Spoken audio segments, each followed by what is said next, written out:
Bueno, muchachos, estamos todos. Hoy vamos a hablar rápido, así como un poquito de arquitectura, nada más como para que usted tenga un fundamento porque hemos visto contenedores todos estos días, pero no tenemos como el fundamento o el objetivo de esos contenedores claros, ni en qué arquitectura lo estaríamos utilizando, ni dónde. Por acá también me había preguntado Roxa que todo muy bien con los contenedores, pero cuando se corren, ¿dónde se corren? Entonces, tal vez no le conteste toda la pregunta hoy, pero vamos a hacer el esfuerzo de explicar algunos eh, ¿cómo se llama? Conceptos importantes, términos importantes. Algunas consideraciones que tenemos que tener cuando usamos sistemas escalables y algunas tecnologías que se encargan de orquestar todo este tema de los contenedores, manejar los contenedores. Bien, primero vamos a ver los que están en sistema, están más familiarizados con este tema, la arquitectura de 3 capas. Pero vamos, como dije, vamos a ver algunos conceptos. Bien, ¿qué es HTTP? ¿Usted han oído hablar de HTTP? Bueno, HTTP.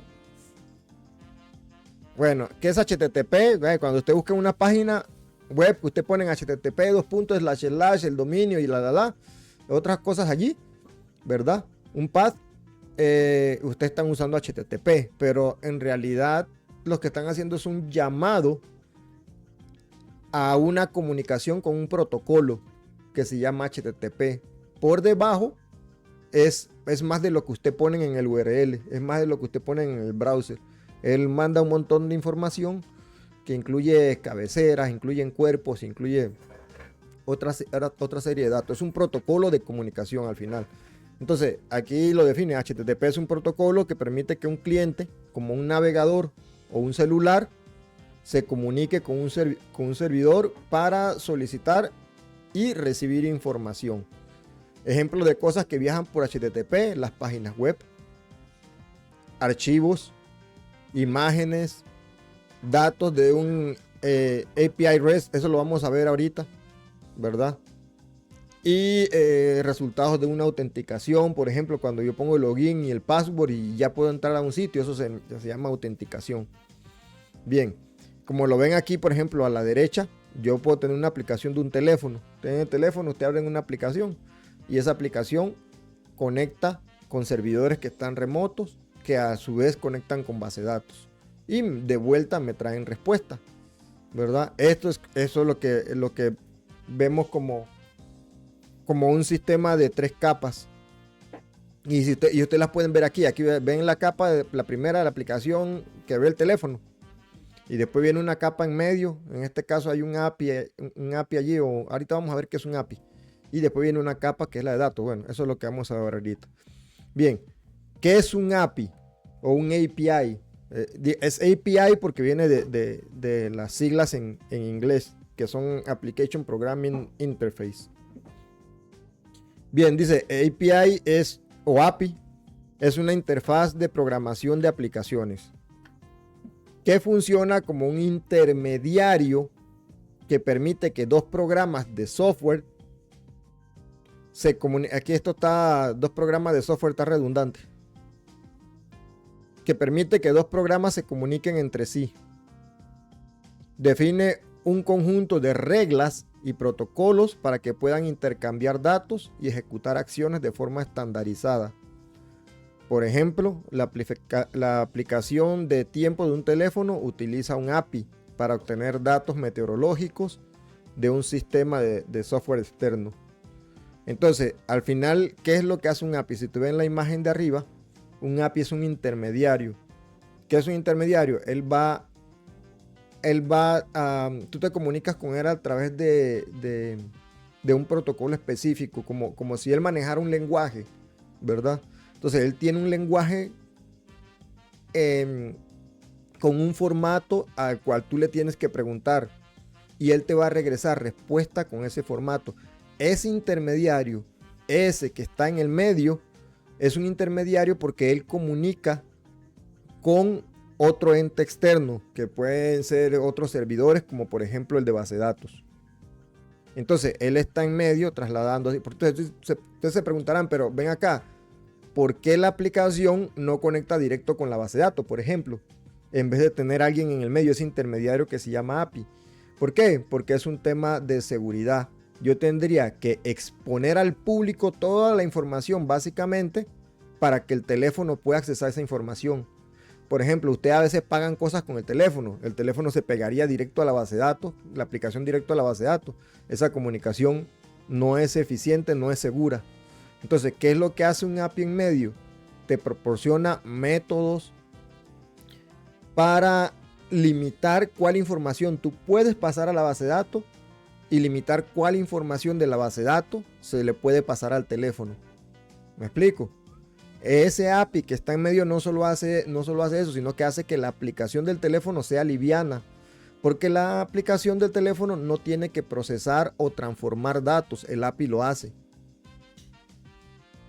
¿Me explico? Bueno, entonces eso básicamente es lo que hace un API. Bien, ¿qué es un API REST? Bueno, APIs hay muchos tipos de API, ¿verdad? Pero vamos a enfocarnos en este porque API REST es como el más utilizado hoy día. Básicamente, así, a lo básico, API REST lo que hace es que tú creas APIs que utilizan HTTP como protocolo para comunicarse. Ellos usan ese lenguaje. ¿Estamos? Bien. Tal vez se les... Ahorita vamos a ver un poco más para que usted entienda lo del lenguaje. El lenguaje es como un formato, un formato que yo proveo para que tú me des datos y para yo entregarte datos. Digamos, vienen con una forma específica. Bien, dice, un API REST bueno, esto de REST viene también de una terminología en inglés. Ya se me olvidó, representation, stateful, una cosa así, no me acuerdo. Entonces, bueno, aquí abajo está. Bueno, sí, aquí abajo está transferencia de estado representacional o REST. Pero viene de los términos en inglés de esto. Bien, dice, es un conjunto de reglas y restricciones, que es lo que le decía yo, para crear APIs, esos intermediarios, que se basan en estilo arquitectónico de transferencia de estado representacional o REST. Se utiliza para que diferentes aplicaciones se puedan comunicar entre sí a través de una red como Internet, utilizando protocolo HTTP, facilitando la integración entre sistemas. Su principio clave es la ausencia de estado. ¿Qué significa eso?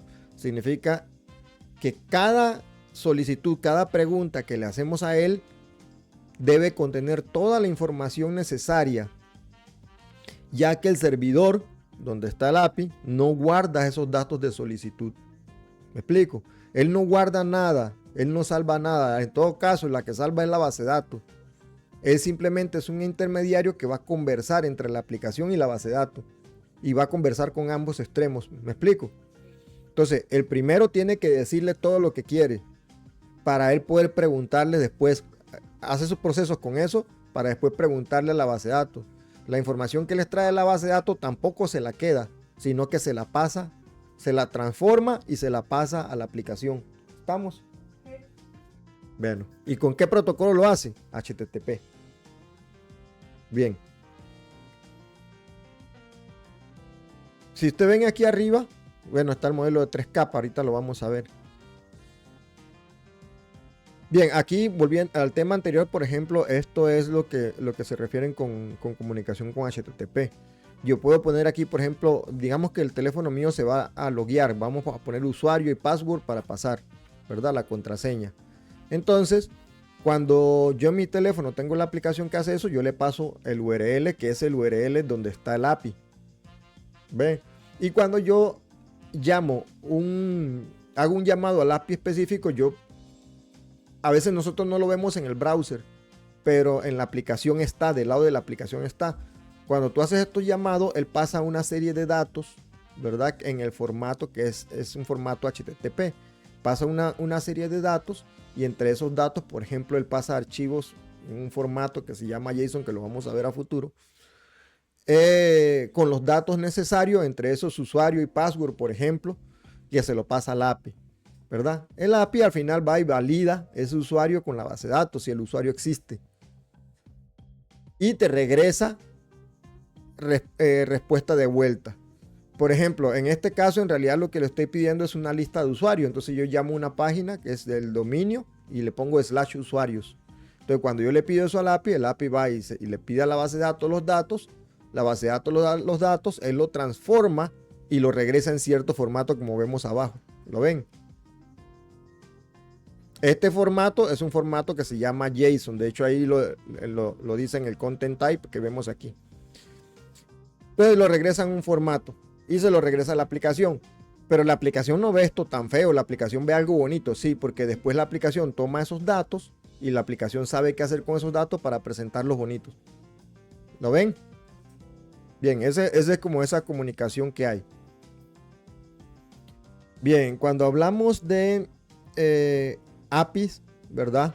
Yo le dije que son intermediarios.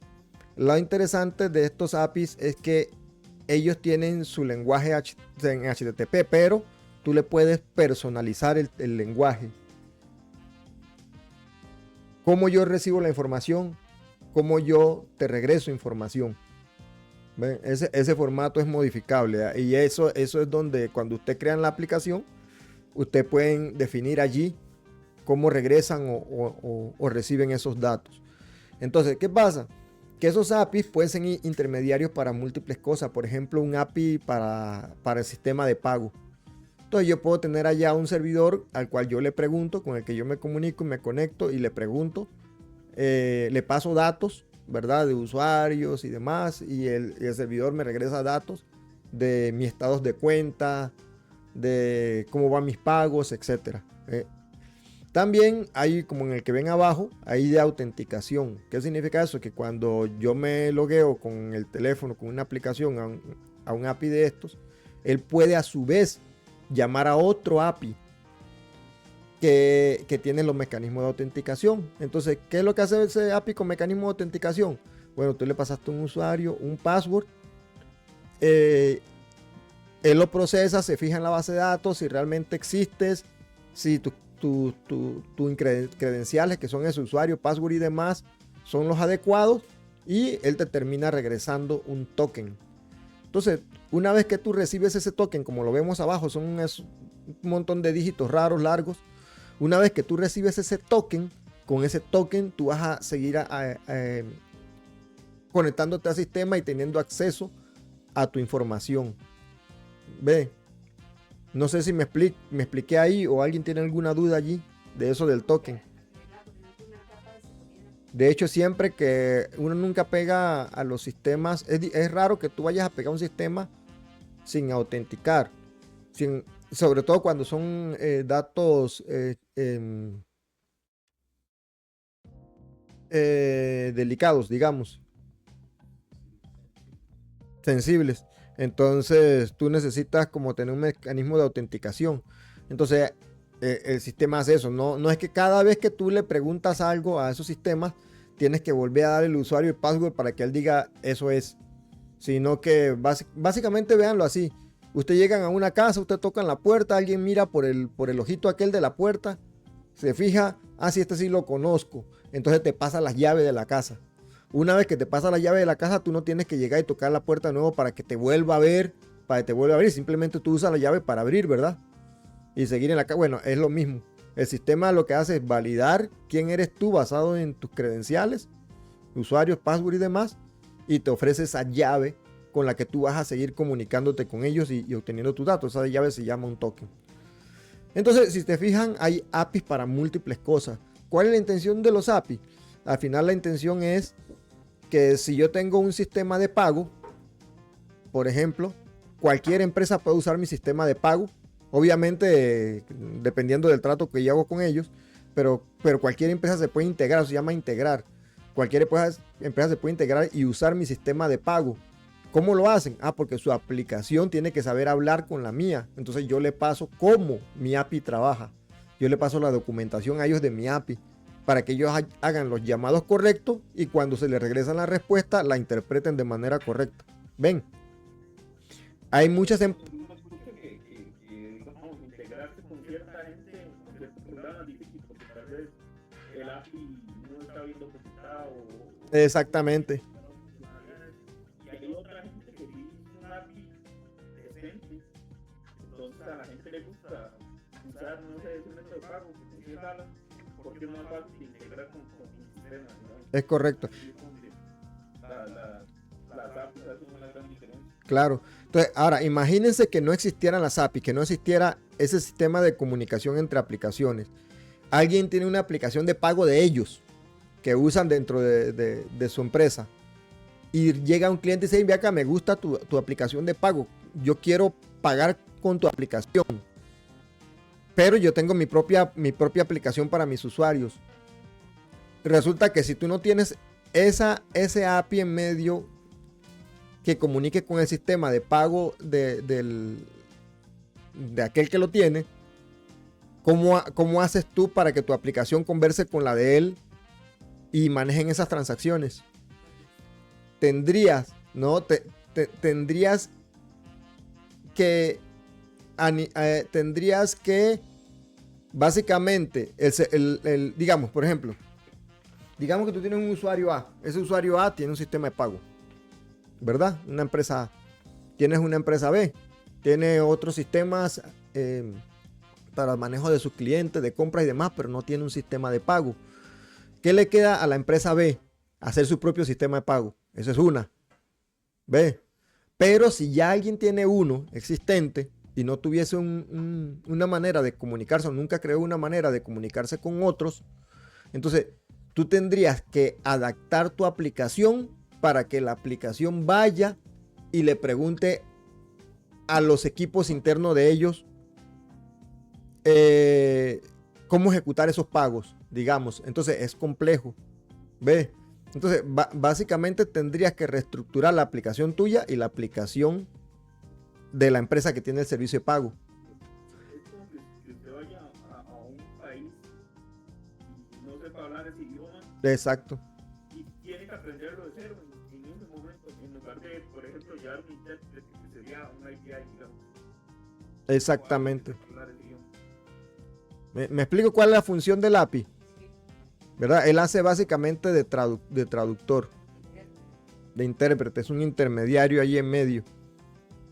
Y te permite integrar sistemas varios. Entonces, si tú lo haces bien y los documentas bien, simplemente pasas la documentación al resto de tus clientes y todos se pueden pegar a tu sistema. ¿Estamos? Sí, sí. Eso al final es como si fuese más bien un lenguaje intermedio. Esto ahí como dato curioso, vamos, con este boom de la inteligencia artificial, algo que hace que Nvidia esté tan arriba es el API que tiene. Ajá. Es un API muy bueno, el CUDA. Ajá, el CUDA.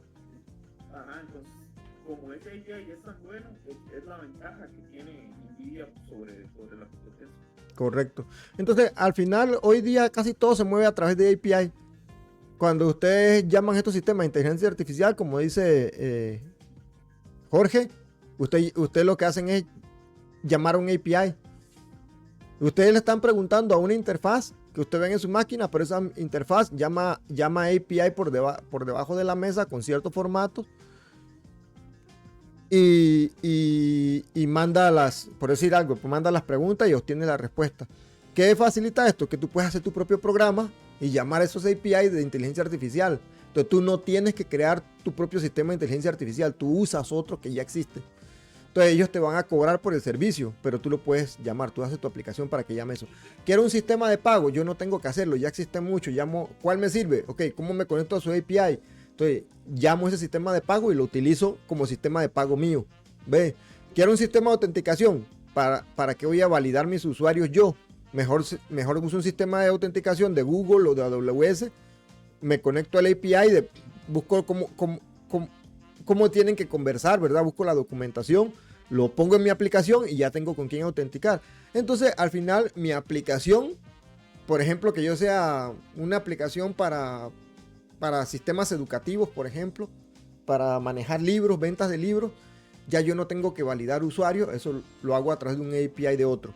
Ya yo no tengo que manejar programar el sistema de pago, eso lo llamo un API de sistema de pago de otro. Y así, ven. Entonces, mi sistema solo se encarga de hacer las transacciones de los libros. ¿Estamos? Antes se trabajaba con librerías, ¿no? Uh-huh. Antes no existía así. Antes cada quien tenía todo su propio sistema y volvían a reinventar la rueda una y mil veces cada vez que una empresa quería algo. Quería un sistema. Ven. ¿Estamos? Bien, ahora sí entramos. Esos eran conceptos. Ahora vamos a ver ya rápido aquí lo que son sistemas de 3 capas. Cuando hablamos de sistema de 3 capas, este es un patrón de diseño. Dice donde la aplicación se divide en 3 capas. Cada una con responsabilidades específicas. Esto ayuda a organizar, escalar y mantener sistemas más fáciles. La primera capa es la capa de presentación. La segunda capa es la lógica de negocio. Y la tercera capa es la capa de datos. ¿Qué es la capa de datos? Donde van las bases de datos. Entonces, para entenderlo mejor, digamos, ¿qué es la capa de presentación? Importante. Yo le puse ahí entre paréntesis un nombre. Por ejemplo, en este caso puse frontend. ¿Por qué? Porque hoy día esa es la terminología que se usa.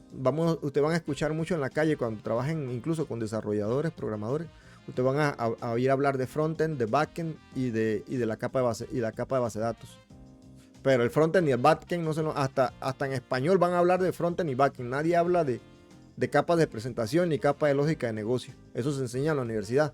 Pero en la calle, frontend y backend. Bien. Entonces, ¿qué es la capa de presentación o frontend?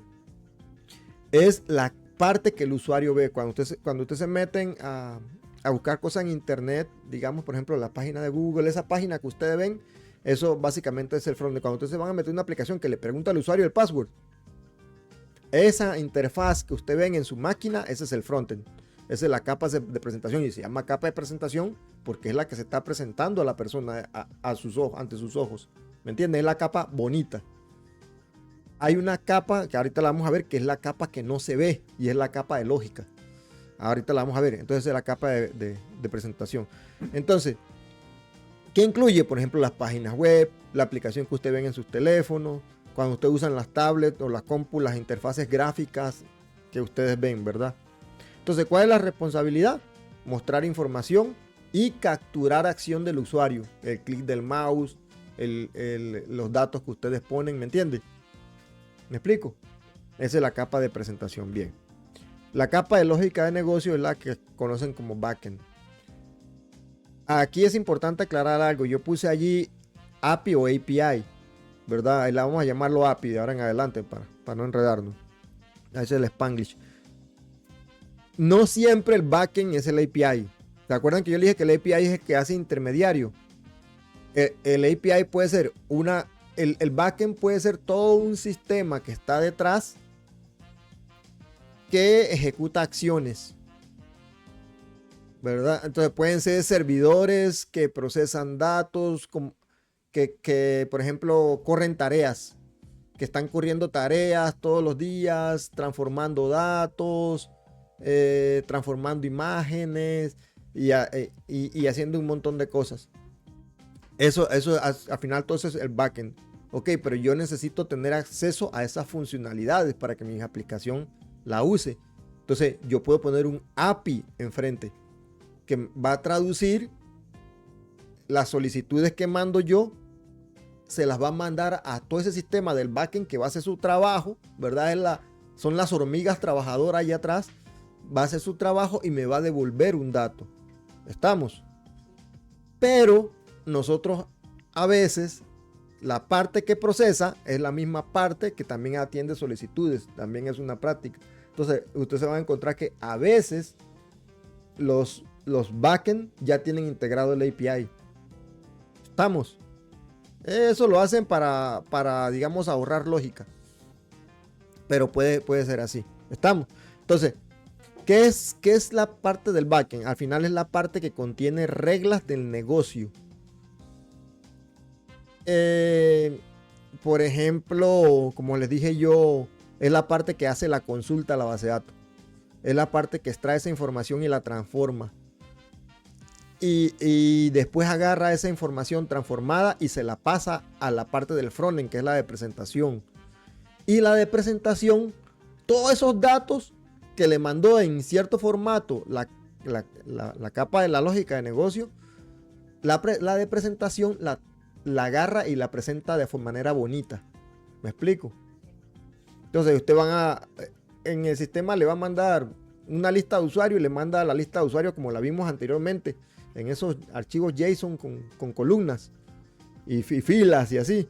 Y la capa de presentación, entonces te pone aquí, bienvenido Luis Sala, esta es su lista de, y te va poniendo los cuadritos en una tabla bien bonita. Esa es la de presentación. Entonces, la de presentación es esa, la que tú ves bonita. La lógica de negocio es la que hace el trabajo pesado, ¿verdad? Es la que tiene toda la lógica, los cálculos, la matemática, la transformación de datos y todo esto. La que valida usuarios y todo eso. Y la capa de datos es eso, es base de datos, es donde están las bases de datos. ¿Estamos?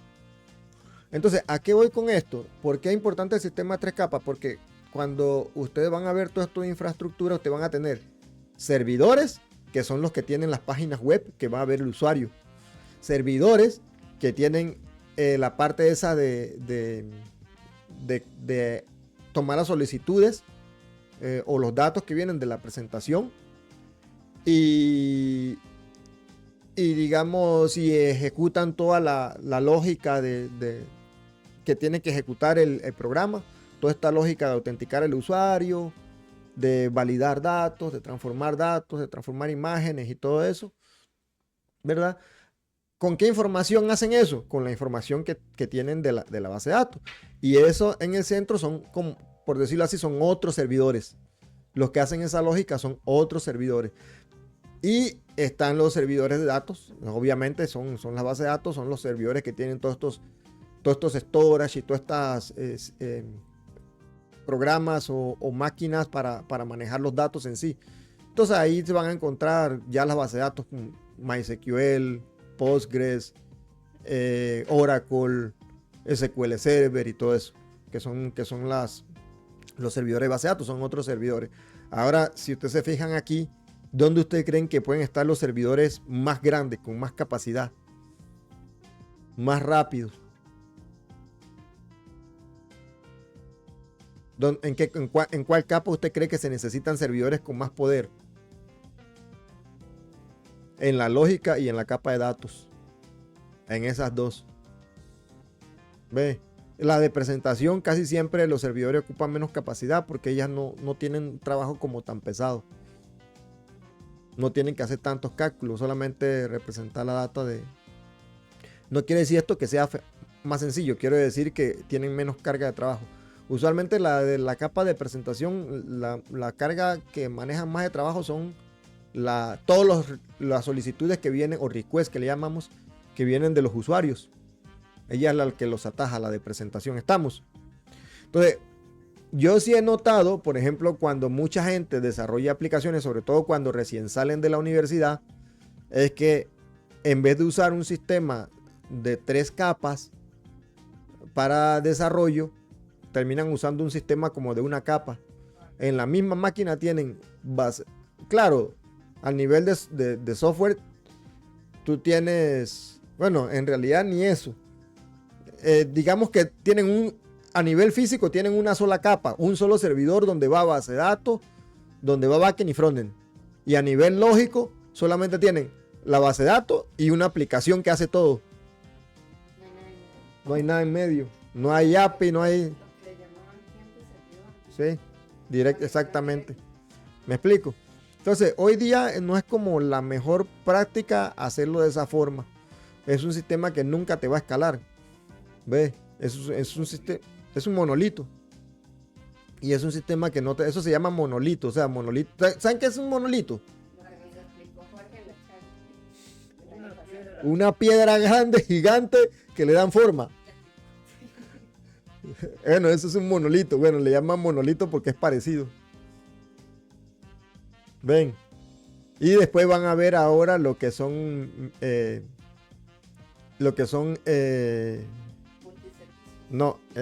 microservicios.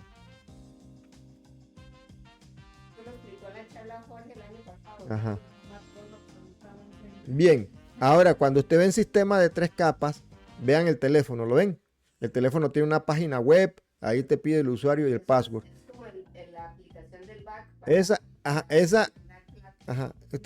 Eso, digamos, puede ser la aplicación en el teléfono y él pega el backend. O puede ser que el teléfono esté pegando, en este caso, estamos poniendo una página web.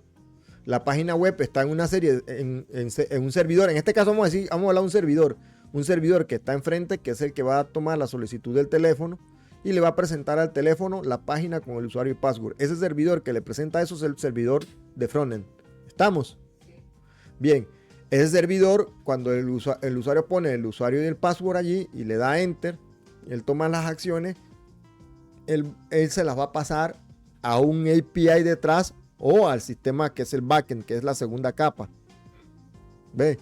Ya yo, como le dije anteriormente, no necesariamente el backend es el API, pero para fines prácticos o simplicidad lo estamos haciendo así. Entonces él se lo pasa a la segunda capa, que es el backend. Entonces le pasa el usuario y password.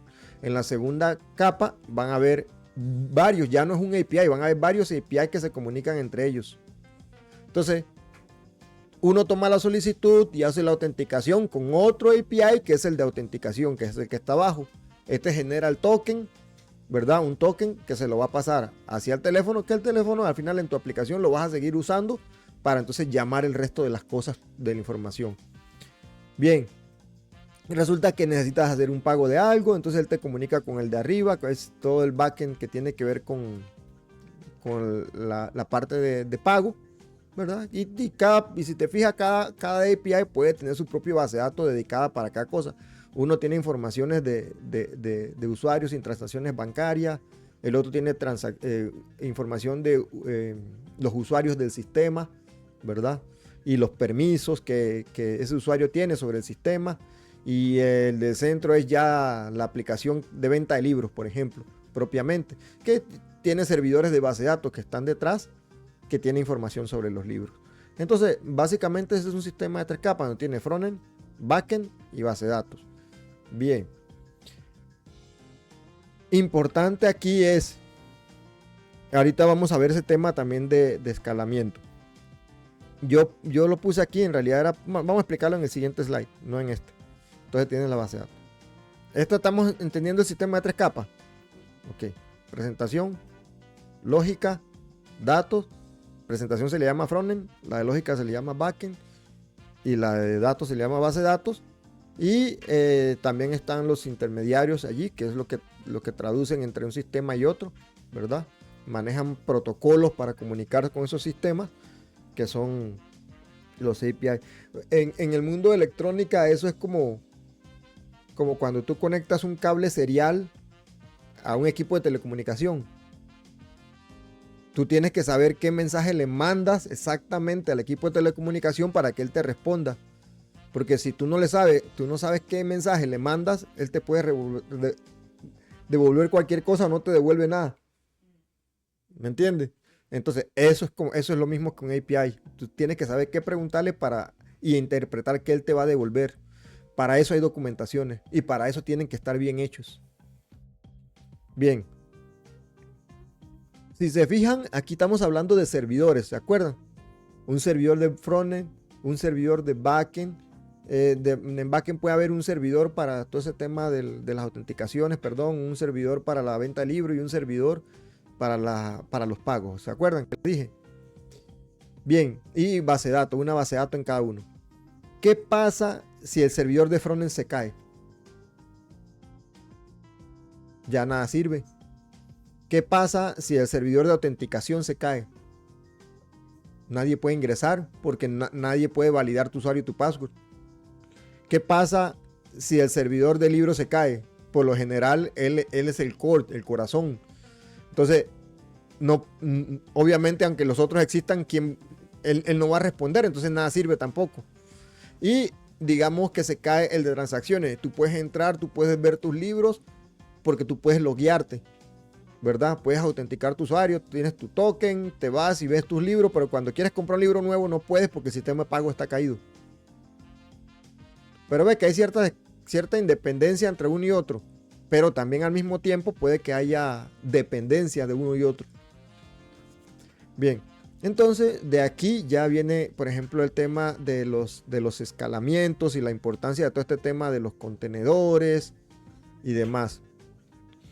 Bien, resulta que yo, en vez de tener un servidor, bueno, en el frontend se me olvidó hacer lo mismo, pero en el frontend es lo mismo. En el dibujo del frontend también tendrían que salir un montón de cuadritos. Entonces, al final, en el frontend y en los backend, en API, yo en vez de tener un solo servidor, yo puedo tener un sistema de servidores, de varios servidores, que tengan múltiples contenedores.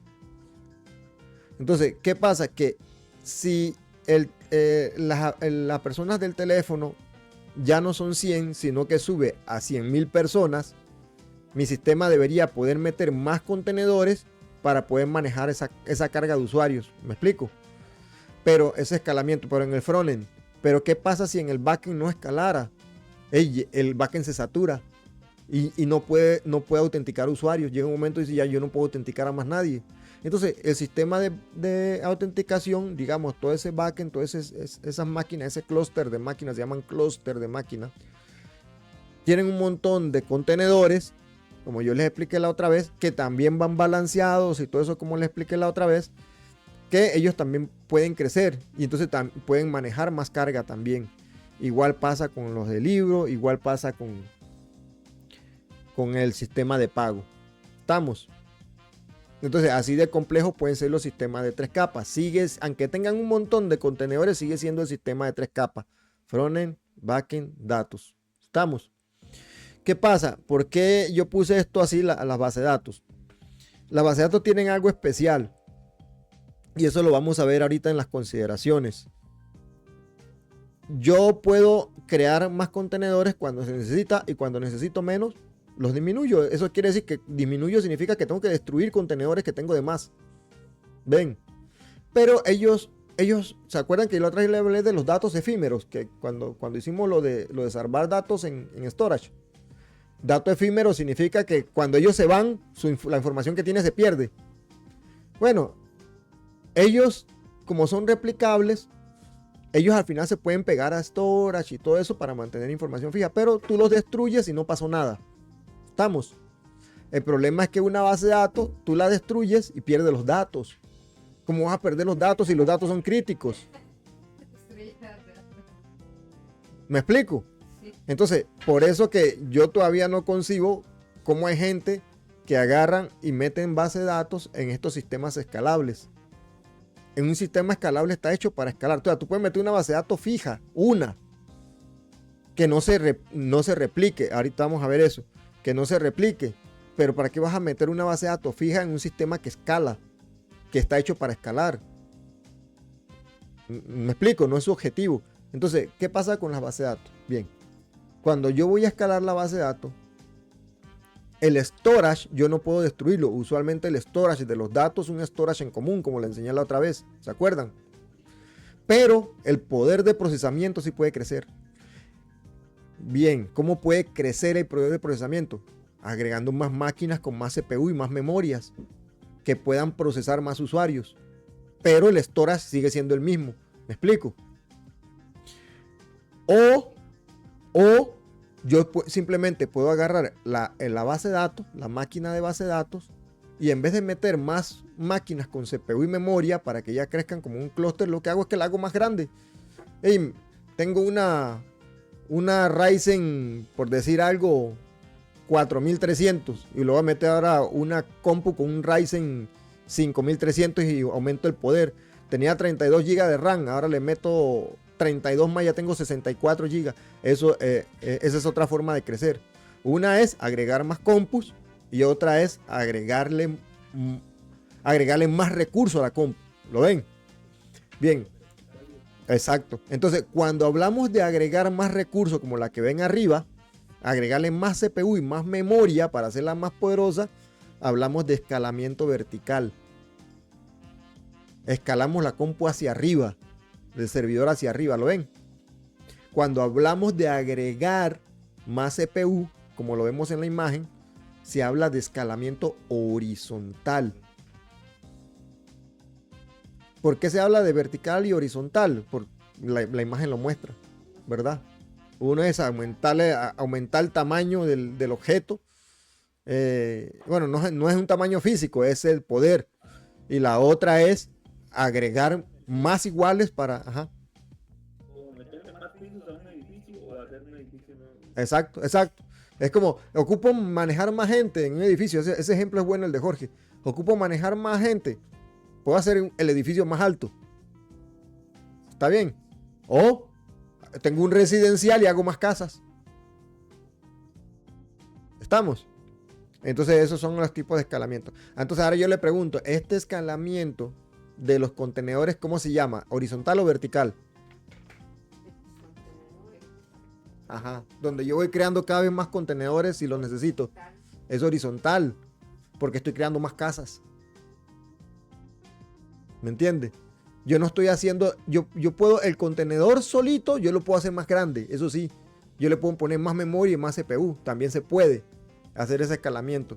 Pero cuando hablamos de sistema escalable, en realidad nos estamos refiriendo a escalamiento vertical, horizontal. Es decir, agregar más contenedores. ¿Estamos? Ahora tú puedes aplicar los dos. Puedes aplicar escalamiento horizontal y escalamiento vertical en los contenedores, en los dos.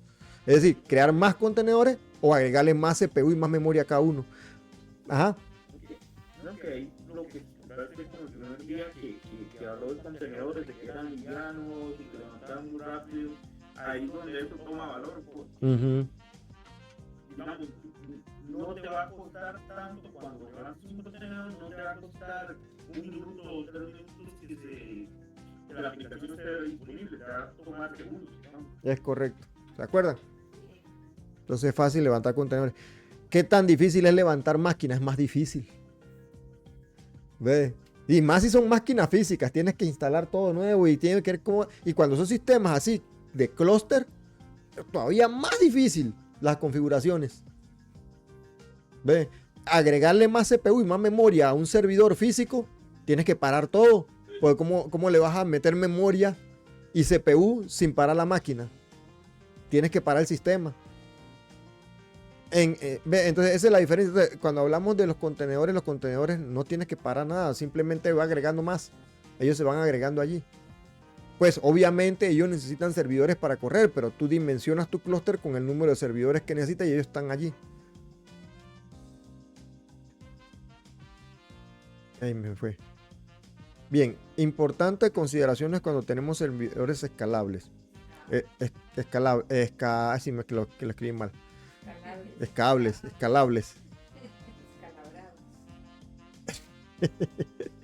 Las sesiones de usuario. Bien, ¿por qué es importante? Ustedes se acuerdan que cuando yo autentico el sistema regresa token a mi máquina. Pues esa información de, ¿cómo el sistema sabe que el token es de quién? Él guarda una tabla en donde él dice, este usuario, este token.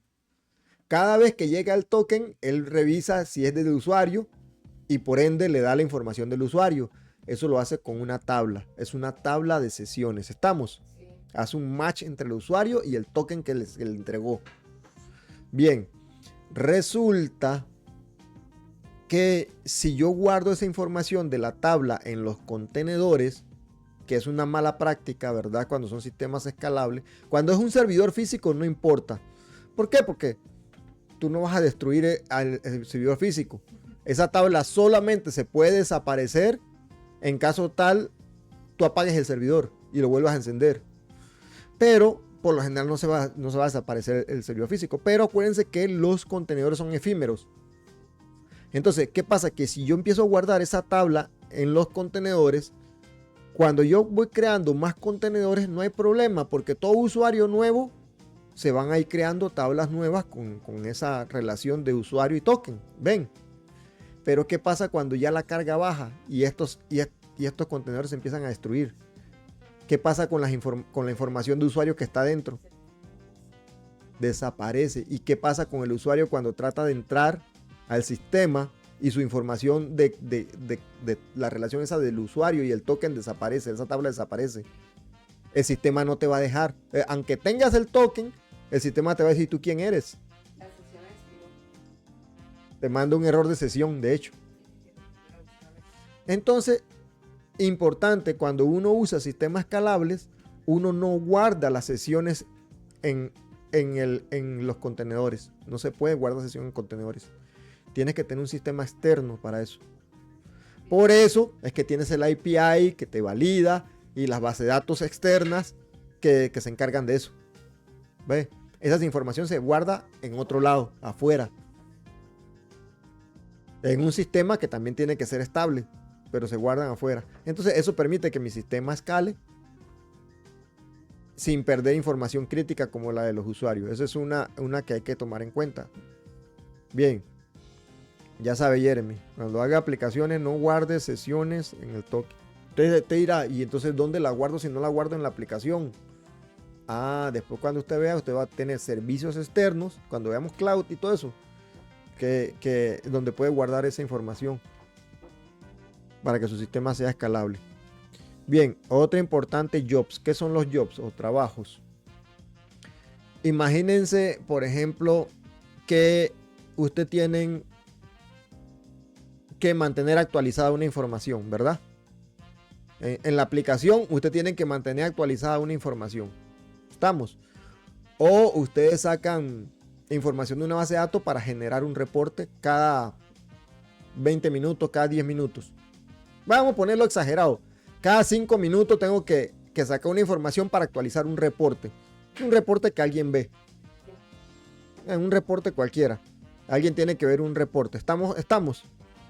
Y resulta que ustedes metieron eso en una aplicación. En un servidor no hay problema. El servidor va a estar ahí. El servidor hace la consulta cada 5 minutos y actualiza. En un sistema escalable, ustedes la meten dentro de la aplicación. Tienen una aplicación, todo funciona bien porque yo desarrollé para un servidor. Pero resulta que eso pasó a un sistema escalable. ¿Qué pasa cuando se empiezan a replicar los contenedores? El job está dentro de un contenedor. Tú lo hiciste para que estuviera dentro del contenedor. ¿Qué pasa cuando empieza a crecer el número de contenedores? Exactamente, hace más preguntas. ¿Por qué? Porque no solo estás replicando el contenedor, estás replicando el job que está dentro del contenedor. ¿Lo ven? Entonces, llega un punto que si tu idea era que un solo job corriera a hacer consulta a la base de datos para actualizar un reporte y resulta que tu sistema necesita soportar 1 millón de usuarios, entonces tu sistema escaló a 30,000 contenedores y cuando vas a ver tienes cada 5 minutos 30,000 consultas a la base de datos, 30,000 jobs actualizando el mismo reporte. ¿Se imaginan el caos? ¿Qué pasa con la base de datos? La base de datos, y lo más probable es que te diga, ya hasta aquí llegué, yo no voy a seguir aceptando consultas porque ya se acabaron las conexiones. Entonces, mi lógica, ¿qué dice que tengo que hacer con los jobs? Ponerlos afuera en lo que le llamamos un worker, que es una máquina única con suficiente poder para correr el contenedor, pero que quede aislado. O crear un contenedor que no escale para eso, aparte. ¿Estamos? ¿Me iba a decir algo, Jorge? No, que la base se satura. Ajá. Entonces yo puedo tener... No, todo eso depende de la estrategia. Entonces, cuando veamos cloud, se dan cuenta de que ustedes pueden tener los workers afuera. O también es facilito, puedo crear un contenedor solo para eso. Uno solito. Pero que se llame aparte, ¿verdad? Que no sea el que tiene la lógica de la aplicación. Entonces lo pones ahí, solamente que ejecute ese trabajo, ese contenercillo y ya. ¿Estamos? Un contenedor que no escale. Eso es un worker. Justamente, digamos, para ese caso, ¿se acuerdan, digamos, que uno podía ponerle como que se ejecutaba el endpoint al contenedor? Y que había veces que, digamos, un contenedor se apagaba, o sea, terminaba de hacer lo que hacía. Bueno, sí, eso es cierto lo que dice Jorge, ¿ve? Que también tú puedes poner, ¿tú te acuerdas que habían, eso es cierto que dice Jorge, ¿ustedes se acuerdan que habían contenedores que corrían, hacían un proceso y se apagaban? Bueno, usted puede lanzar los contenedores de esa forma. O sea, ustedes le ponen un tiempo para que levanten. Eso se llaman cron jobs, que son en Linux. Después van a ver eso de cron job, que son como tareas automatizadas, que usted le ponen la hora. Entonces dice, a cada hora se levanta este contenedor. Entonces el contenedor se levanta, él corre, va a la base de datos, consulta, actualiza el reporte y se muere. No sé, o sea, no puede decir que se desactiva, porque desactiva significa que sigue ahí, pero sin hacer nada, simple desaparece. ¿Estamos? Digamos, Pero es que el toda la contenedor vuelta está pensado para hacer una tarea y Ujú. apagarse. Exacto. ¿Qué pasa? Que a veces la tarea que le decimos es, manténgase vivo ejecutando Ajá. el programa. Es correcto. Y en cambio en un job es, haga esto, vaya actualice un reporte o así, o consulte tal cosa y escríbalo en tal parte y ya, y ahí se murió, porque esa es su tarea, digamos, es solo como una tarea de, digamos, no tiene que estar vivo, solo ejecutar algo y ya. Es correcto, Jorge. Gracias, Jorge. Entonces, estamos con esto de los jobs. Esa es otra consideración. Otra importante, simplicidad. Que aquí que voy con el tema de simplicidad. Al final los contenedores corren en servidores, ¿verdad? Corren en servidores. ¿Qué pasa? Si yo voy a replicar, lo más difícil de replicar es el servidor, no los contenedores. ¿Qué quiere decir eso? Que si yo requiero tener más contenedores, yo necesito meter más servidores. Necesito replicar los servidores, ¿cierto?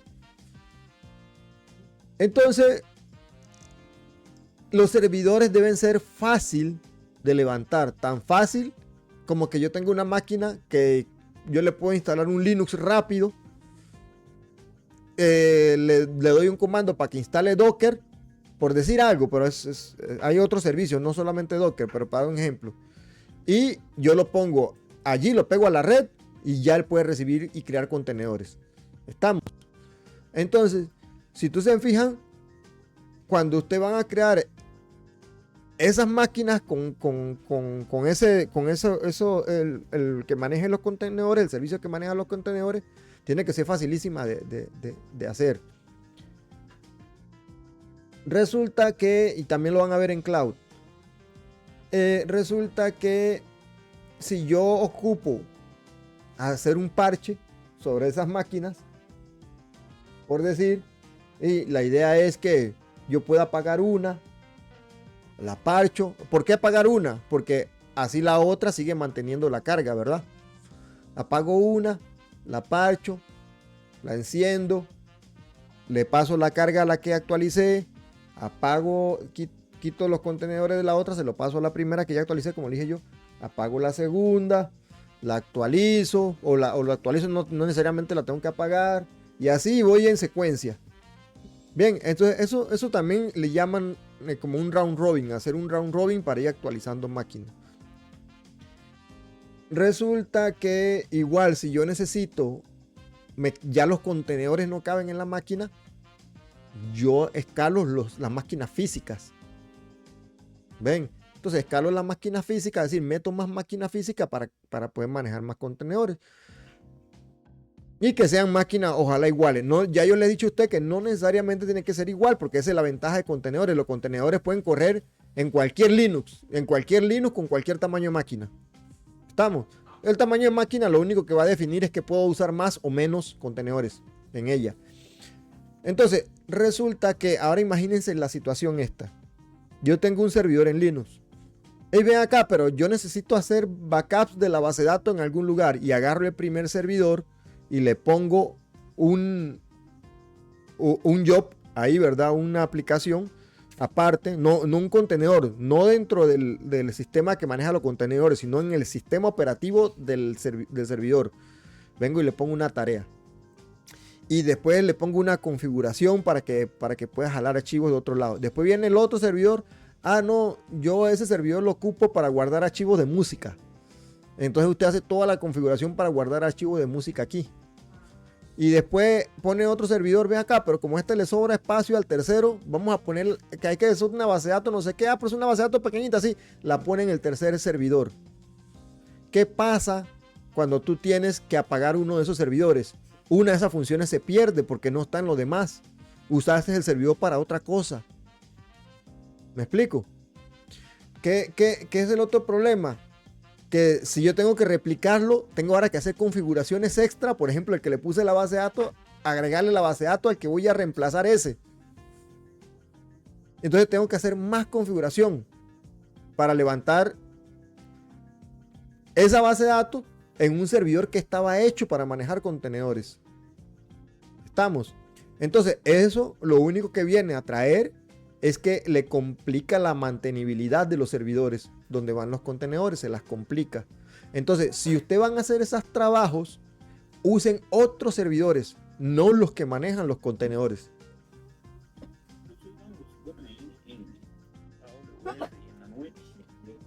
Ese mismo servidor, ellos te lo pueden cambiar, digamos, Ajá. mantenimiento o algo así. Entonces, Sí. También se considera como algo que no deberías estar metiendo ahí. Ajá.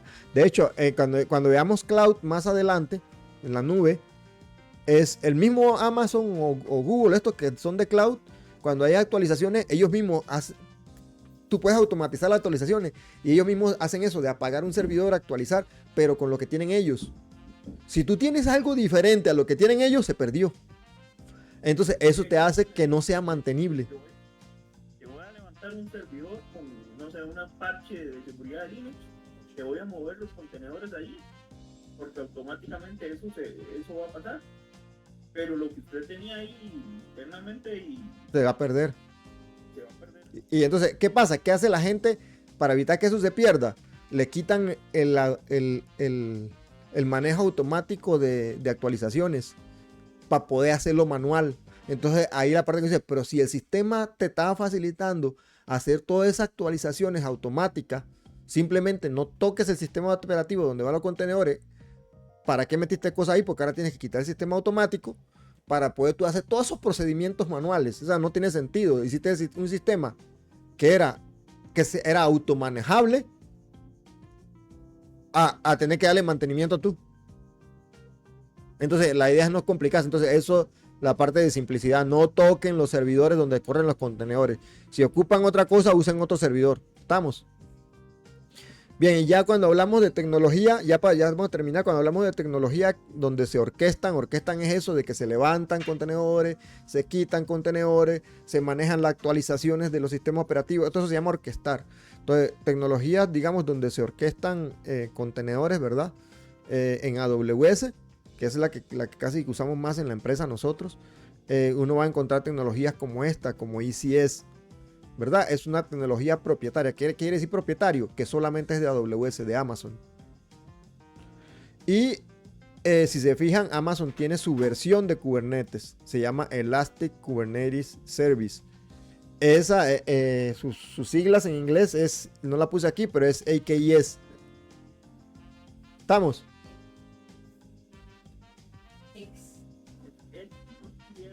EKS, perdón, EKS. Entonces es EKS. Bien. Las dos primeras, tú necesitas como conocer un poco de infraestructura. Necesitas conocer de balanceadores, que es lo que le he enseñado yo a ustedes. Necesitan conocer de persistencia de datos. Necesitan conocer de autenticaciones en Amazon. Necesitan entender un montón de cosas de infraestructura para manejar los otros dos, ¿verdad? Pero cuando hay personas que no saben, por ejemplo, un desarrollador no sé mucho de infraestructura, yo solamente quiero poner mi aplicación y que corra y que escale. Entonces Amazon te ofrece aplicaciones como el App Runner, el AWS App Runner. Entonces App Runner es un sistema en donde tú nada más subes los contenedores y le dice cómo quiere que escale. Le dice aquí creo que pongas hasta 5 contenedores dependiendo de la carga. Y ya tú no sabes nada de infraestructura, él hace todo por debajo de la mesa. Al final, AppRunner usa otras tecnologías como ECS, por ejemplo. ¿Estamos? Por debajo de la mesa él usa ECS. O usa servidores con Kubernetes, por ejemplo. Con Docker. También, bueno, aquí hay otros que me faltan también, que también está, después lo vamos a ver, los Lambda. y hay otro que se llama Beanstalk, que también usan contenedores. Pero los principales para manejar contenedores son estos. Y los que yo siempre recomiendo, ¿verdad? Que son los más versátiles, son los dos primeros. El ECS y el Kubernetes. Lo que pasa es que Kubernetes ustedes vieron los cursos de Kubernetes, ¿verdad? Las charlas. Sí, Kubernetes es un mundo.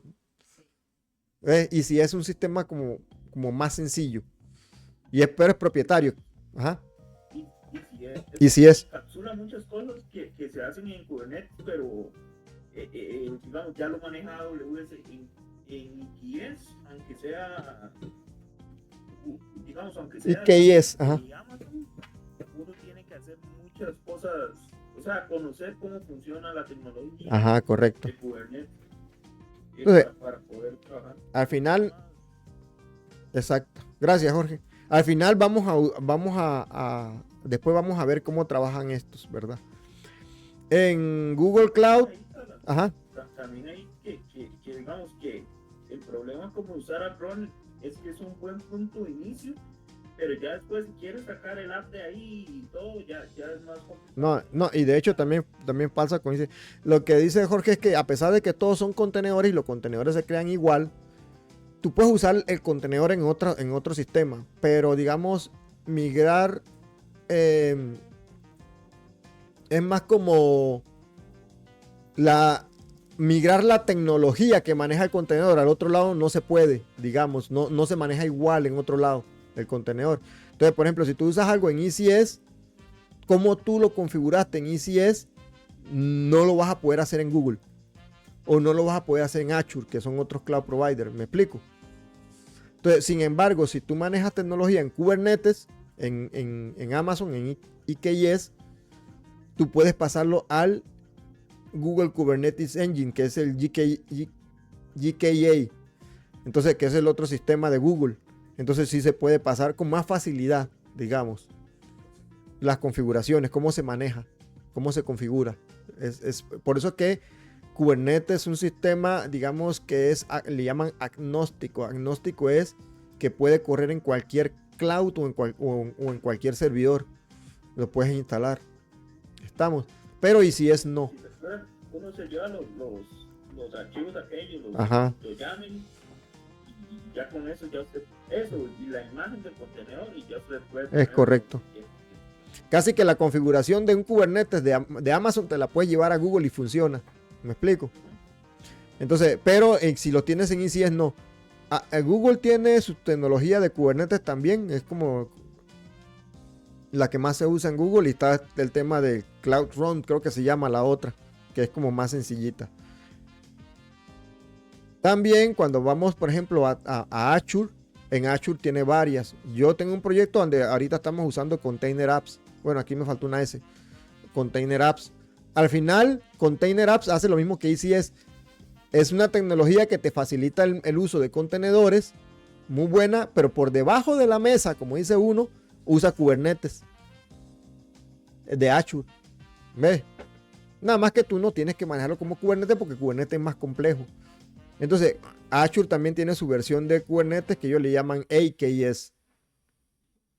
¿Estamos? Azure Kubernetes Service. Y también ellos tienen una tecnología que es el Container Instant. El Container Instant, la diferencia es que es eso, es una instancia. Es decir, tú montas el contenedor, pero solamente corres un contenedor. Es como para correr un contenedor y ya, no es escalable. Si tú quieres que escale, usa Container Apps o usa Kubernetes. Pero esto requiere más mantenimiento en Kubernetes. Entonces Azure también tiene la suya. Usted puede instalar, usted tiene servidores, un rack de servidores. Usted puede instalar Kubernetes directo.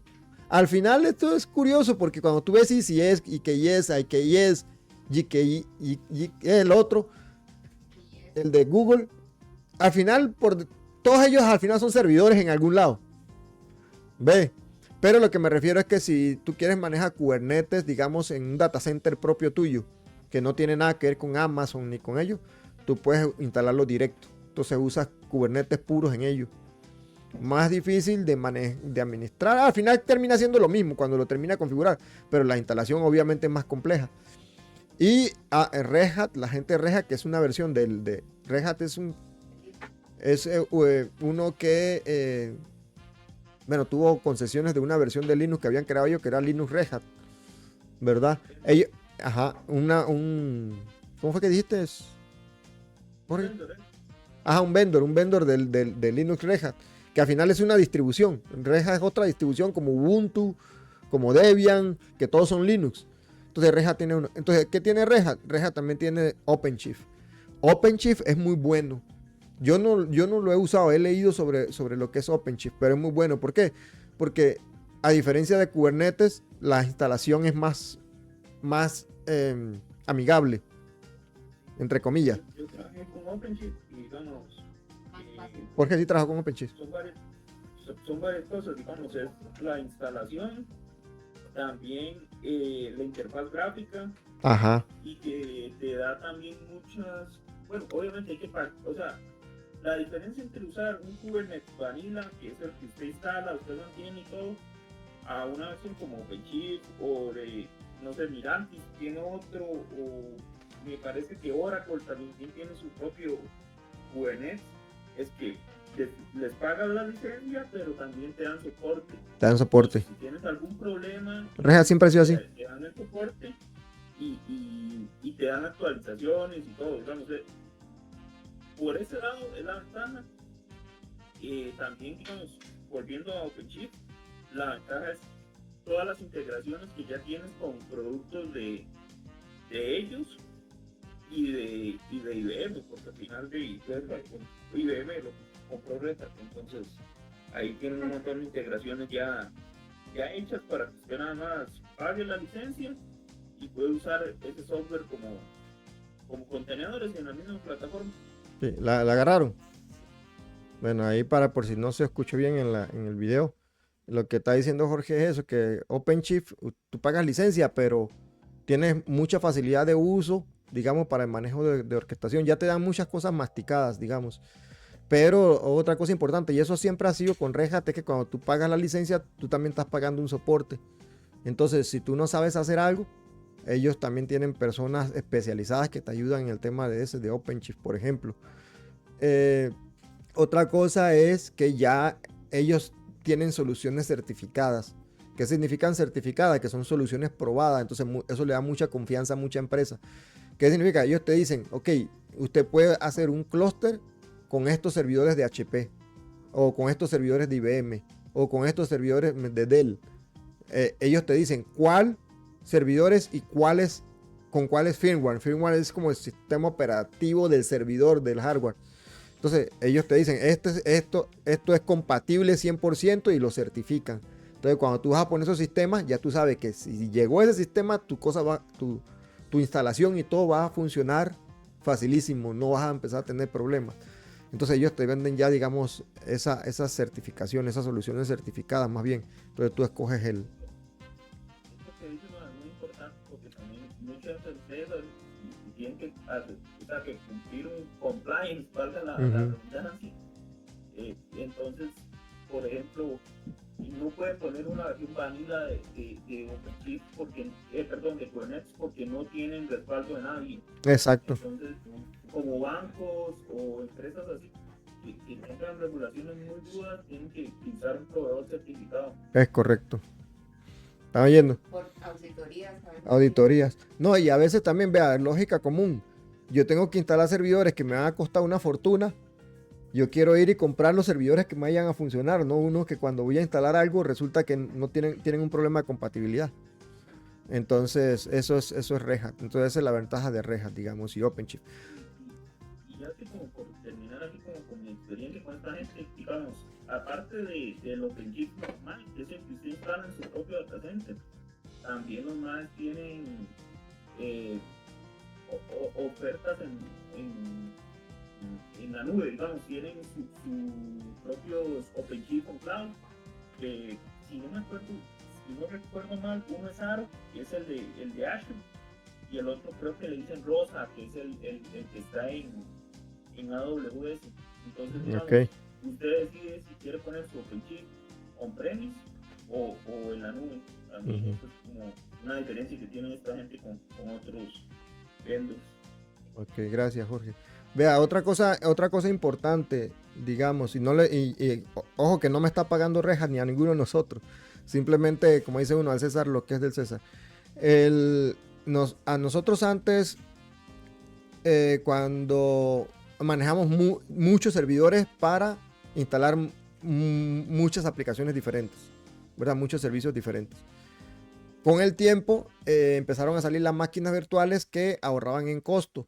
¿Por qué? Porque tú podías tener en un servidor grande varios sistemas operativos diferentes y por ende varios servicios diferentes. El servidor de autenticar los usuarios dentro de tu oficina, el servidor de la intranet, o sea, la página web interna, el servidor donde se guardan los archivos de la empresa.